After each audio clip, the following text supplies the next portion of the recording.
বেলাতে তো অনেক কিছু শিখিয়ে গেছেন অলরেডি, মানে কি নতুন করে আর মেয়েরা শিখবে, কি শিখিয়ে গেছেন।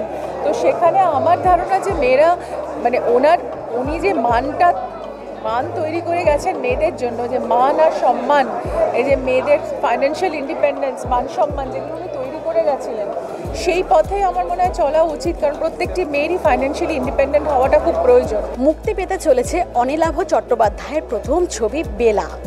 এই ছবির মুখ্য ভূমিকায় অভিনয় করছেন ঋতুপর্ণা সেনগুপ্ত। হয়ে গেল ছবির ট্রেলার লঞ্চ। অনুষ্ঠানে এসে কি জানালেন সকলে, আসুন দেখে নেওয়া যাক।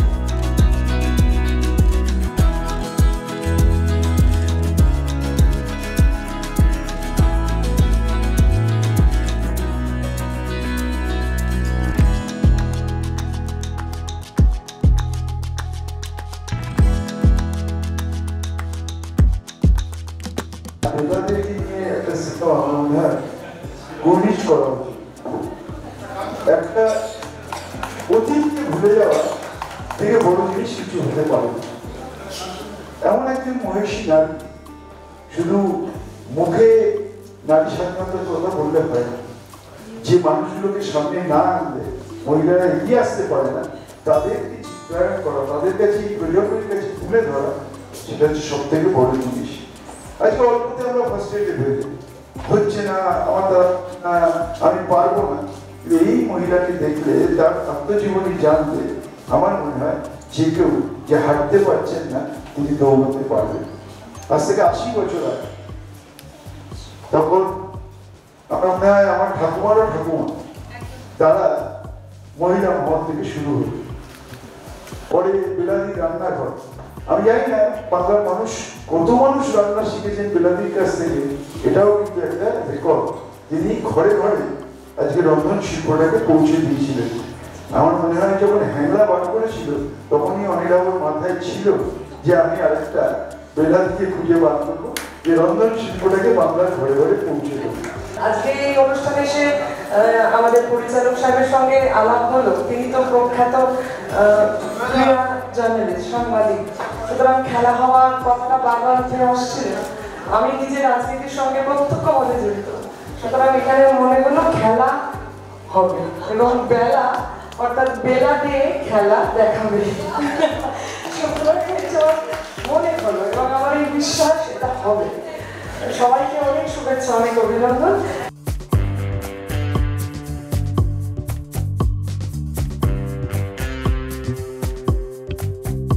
দেখো, বেলাদে সেই সময় একটা দৃষ্টান্ত সৃষ্টি করেছিল, মানে বেলাদের সেই দৃষ্টান্ত এতটাই মানে দ্রষ্টব্যপূর্ণ এবং এতটাই মানে উল্লেখযোগ্য যে উনি একটা দারুণ রেভলিউশন করেছেন। আমার মনে হয় শি ওয়াজ এ রেবেল।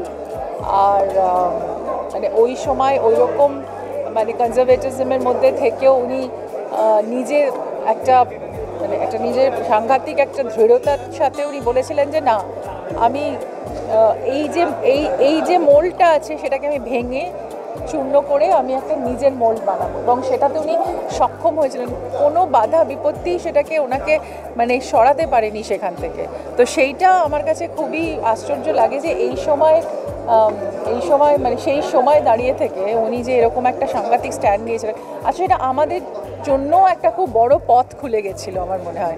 এবং ওনার কথায়, ওনার মানে রান্নার রেসিপিতে অনেক মহিলারা ভাতের হোটেল খুলে ফেলেছিল, এবং সেটা আজও এতটাই রেলিভেন্ট যে আমরা অনেক সময় মোটিভেশনাল টকস শুনি। আমরা এখন ইন্টারনেটে অনেকের অনেক টেড টকার্সদের কথা শুনি, মোটিভেশনাল স্পিচেস শুনি, মানে পডকাস্ট শুনি, কিন্তু তখন তো এইসবের কোনো কনসেপ্ট ছিল না। শুধু রেডিওর থেকে আওয়াজ আর তার কথাই মানে মানুষের কাছে একটা সারমানের মতো হয়েছিল। মানে তারা মানে বিশ্বাস করতে শুরু করেছিল যে এই ধরনেরও মানে কাজ হয় এবং মেয়েরা এই যখন পথ নিতে পারে। সেই সময় সেগুলো উল্লেখযোগ্য, মানে সেই সময় সেগুলো জানা ছিল না, অজানা ছিল, আর কোনো এক্সপোজার ছিল না, কিছু ছিল না। তার সত্ত্বেও উনি শুধু বেতারের মধ্যে কথা বলে মানুষকে উদ্বুদ্ধ করেছিলেন। এটা তো একটা বিশাল ব্যাপার, মহিলা মহল শুরু হয়েছে। তো আজও আমার মনে হয় ওনাকে মানে কি বলবো, ওনাকে আমরা মানে উনি আমাদের কাছে নমস্য, এবং যারা ওনার সাথে ছিলেন মানে সেই সময় ওনাকেও এনকারেজ করেছিলেন তাদেরকেও আমি বলবো যে তারাও কিন্তু নতুনভাবে বেলা দেখে চিনিয়েছে আমাদের। ঋতুপর্ণা সেনগুপ্ত রয়েছে বলতে এমন একটা ক্যারেক্টার, সেটাকে টেনে নিয়ে যাওয়ার জন্য এমন একটা অভিনেতা লাগে যিনি আর কি এই চরিত্রটার প্রতি জাস্টিস করতে পারেন, ঠিক আছে।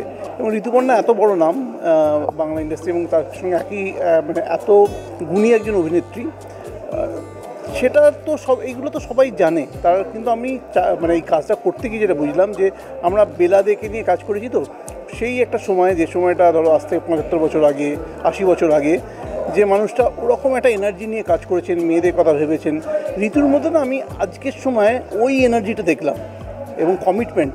মা অসুস্থ, হসপিটালে ভর্তি, মাকে হারিয়েছে বেলার শুটিংয়ের সময়, কিন্তু প্রতিদিন শুটিং করা, সেখান থেকে মাকে দেখতে যাওয়া, ফিরে এসে এমন একটা সিন ছিল যেখানে হচ্ছে ওর মা চলে যাবে, বেলাদের মা চলে যাবেন, সেখানে গিয়ে সেই সিনটাও, মা তখন হসপিটালে শুয়ে আছে শয্যাশায়ী, সেটাকেও যেভাবে ক্যারি ফরওয়ার্ড করলো, সেটা মানে হ্যাটস অফ।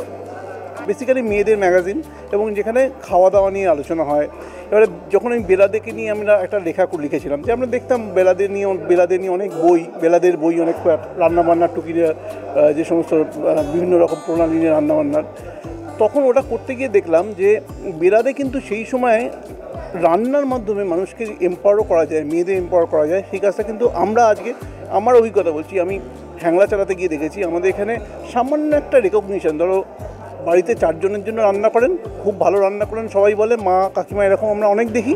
তাদেরকে যখনই একটা প্ল্যাটফর্ম দিয়েছি না, এটা হয়তো তার একটা ম্যাগাজিনের পাতা একটু ছোট্ট করে ছবি বেরিয়েছে বা একটা ইউটিউব চ্যানেলে তার একটা রান্না বেরিয়েছে, তার কনফিডেন্সটাই অন্যরকম হয়ে গেছে। বেলার মায়ের ভূমিকায় আছি, ঋতুর সঙ্গে কাজ করতে খুব কমফোর্টেবল বোধ করি, কিন্তু বেলাদিই বলছি, তার কারণ হচ্ছে আমার পিসিমা রেডিওতে গান করতেন, উনি মাঝে মাঝে বেলাদিকে ওর বাড়িতে ডাকতেন, তো আমরা দূর থেকে দেখেছি। শেষ দেখেছি বেলাদিকে পিসিমার ছেলের বিয়েতে। তো ওনার যে জীবনের এরকম একটা ব্যাকগ্রাউন্ড আছে, ওনার যে জীবনের এত ব্যাপ্তি এবং এরকম একটা লড়াই আছে, এটা কিন্তু আমি আগে জানতাম না। আমি জানতাম রেডিওর বেলাদে, মহিলা মহলের বেলাদে, গৃহিণীর অভিধান লিখেছেন বেলাদে, এইটুকু জানতাম। কিন্তু ওনার বিষয়ে সত্যি কথা বলতে কি, এই কৌতূহল নিরসন করার জন্যে বোধহয় এই ছবিটা ভীষণ কার্যকরী। বেলা ছবিটি করতে যাওয়ার আগে ওর এই এতটা ব্যাপ্তি ছিল, জীবনের এতগুলো দিক ছিল, সেটা জানা ছিল না। আমরা মহিলা মহলের কথা শুনেছি এবং রান্নার বইয়ের প্রচ্ছদ দেখেছি, নিজে রাঁধি না তো, ফলে তো ভেতরটা পড়া হয়নি। কিন্তু সেই বেলা যে অল ইন্ডিয়া রেডিওর সাথে এইভাবে কানেক্টেড ছিল এবং সেই রকম দিনে বিদেশ থেকে ফিরে এসেছিল স্বামীর ব্যবহারে আপত্তি জানিয়ে, দেশে এসে বাড়ির আপত্তি সত্ত্বেও চাকরি করতে গিয়েছিল। 15 আগস্ট রাত্রিবেলা ওই অ্যানাউন্সমেন্টের জন্য গিয়েছিল। এই অসাধারণ এইসব ব্যক্তিত্ব নিয়ে ছবি হচ্ছে। অনিলাভকে অনেক ধন্যবাদ, অনেক কৃতজ্ঞতা। প্রথমত সিনেমাটায় অভিনয় করতে এসে আমার কোথাও কখনো মনে হয়নি এটা অনিলাভ চট্টোপাধ্যায়ের প্রথম ছবি। তার কারণ হচ্ছে একটা, তার বিন্দুমাত্র কিছু দেখিনি, মানে যে মুন্সিয়ানায় কাজটা করে গেছে তাতে কখনো দেখলেই কিন্তু বোঝা যাবে যে এটা এনার প্রথম ছবি বলতে একটু দ্বিধাবোধ হবে। আর দ্বিতীয়ত হচ্ছে যে বেলা এমন একটা চরিত্র, বেলাদেব, যে মোটামুটি আমার বয়স থেকেই সবাই নামটা শোনা, তার আগের লোক তো বটেই, কানে শোনা বেলাদে, এবং পরবর্তী সময়ে বই মেলায় দেখেছি প্রচুর বেলাদের বই বিক্রি হচ্ছে। ফলে এই চরিত্রটা নিয়ে আগ্রহ সকলেরই ছিল। এবং মহিলা মহল মানে মেয়েদের মধ্যে, আজকের দিনের মেয়েদের কাছেও বেলাদে কিন্তু একটা খুব সুপরিচিত নাম। আলাদা করে ইনি বেলা কে রে এটা বলতে হয় না, কাকতলীয়ভাবে বলতে হয় না। মানে আজকে যখন আমরা ফোনে অর্ডার করে খাবার আনি, সেই দিনেও কিন্তু বেলাদে টিকে আছে, নামটা টিকে আছে। ফলে এইটা যখন ছবির সাবজেক্ট হয় এবং আমায় যখন সেই ছবির একটা অন্যতম চরিত্র বীরেন্দ্র কৃষ্ণ ভদ্র এই চরিত্রটা অফার করা হয়, তখন সেটা আমার কাছে একটা বাড়তি পাওনা, বাড়তি প্রাপ্তি। তার কারণ হচ্ছে যে চরিত্রের আয়তন তো কতক্ষণ ফুটেজ টাইম বা স্ক্রিন প্রেজেন্স দিয়ে হয় না, তার গুরুত্ব দিয়ে হয়। বীরেন্দ্র কৃষ্ণ ভদ্র এখানে হয়তো মহালয়া পাঠ করেননি, কিন্তু যেটা হয়েছে সেটা হচ্ছে যে রেডিও স্টেশনের সাথে বেলার যে সংযোগ, এই সংযোগটা তৈরি করেন বীরেন্দ্র কৃষ্ণ ভদ্র। ফলে এই রকম একটা মলাট চরিত্র করতে পারাটা আমার কাছে অবশ্যই একটা বাড়তি উন্মাদনা, বাড়তি একটা প্রস্তুতি এবং আবেগ কাজ করেছে। বেলাদের জীবনে নানান ঘটনা ফুটে উঠবে এই ছবিতে, তাই ছবিটা নিয়ে স্বাভাবিকভাবেই আশাবাদী সকলে। এরকম আরও আপডেট পেতে আপনারা চোখ রাখুন আরএস টিভি এইচডিতে।